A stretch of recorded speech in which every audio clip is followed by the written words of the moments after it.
It was a split-second decision. Mirza Ali Ahmadi and his wife Suraya found themselves and their 5 children on August 19 in a chaotic crowd outside the gates of the Kabul airport in Afghanistan when a US soldier from over the tall fence asked if they needed help. Fearing their 2-month-old baby Sohail would get crushed in the melee, they handed him to the soldier, thinking they would soon get to the entrance, which was only about 16 feet away. But at that moment, Mirza Ali said, the Taliban, which had swiftly taken over the country as US troops withdrew, began pushing back hundreds of hopeful evacuees. It took the rest of the family more than half an hour to get to the other side of the airport fence. Once they were inside, Sohail was nowhere to be found. Mirza Ali, who said he worked as a security guard at the US Embassy for 10 years, began desperately asking every official he encountered about his baby's whereabouts. He said a military commander told him the airport was too dangerous for a baby and that he might have been taken to a special area for children. But when they got there, it was empty. He walked with me all around the airport to search everywhere, Mirza Ali said in an interview through a translator. He said he never got the commander's name as he didn't speak English and was relying on Afghan colleagues from the embassy to help communicate. 3 days went by. I spoke to maybe more than 20 people, he said. Every officer, military or civilian I came across, I was asking about my baby.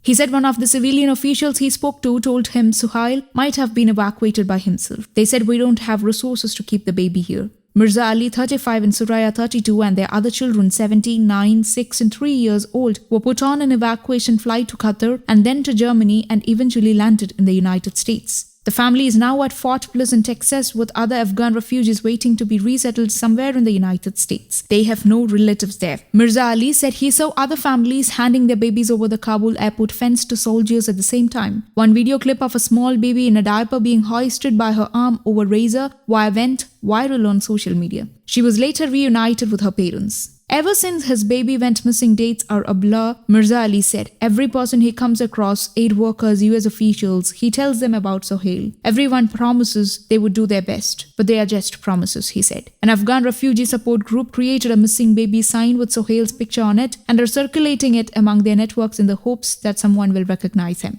A US government official familiar with the situation said the case had been flagged for all the agencies involved, including the US bases and overseas locations. The child was last seen being handed to a US soldier during the chaos at the Kabul airport, but unfortunately no one can find the child, the official said. A Department of Defense spokesperson and a spokesperson for the US Department of Homeland Security, which is overseeing resettlement efforts, referred queries on the matter to the State Department since the separation took place overseas. A State Department spokesperson said the government is working with international partners and the international community to explore every avenue to locate the child, which includes an international Amber Alert that was issued through the International Center for Missing and Exploited Children. Suraya, who also spoke through a translator, said she cries most of the time and that her other children are distraught. All I am doing is thinking about my child, Suraya said. Everyone that is calling me my mother, my father, my sister, they all comfort me and say, don't worry, God is kind, your son will be found. News Desk, Kaumudy Global.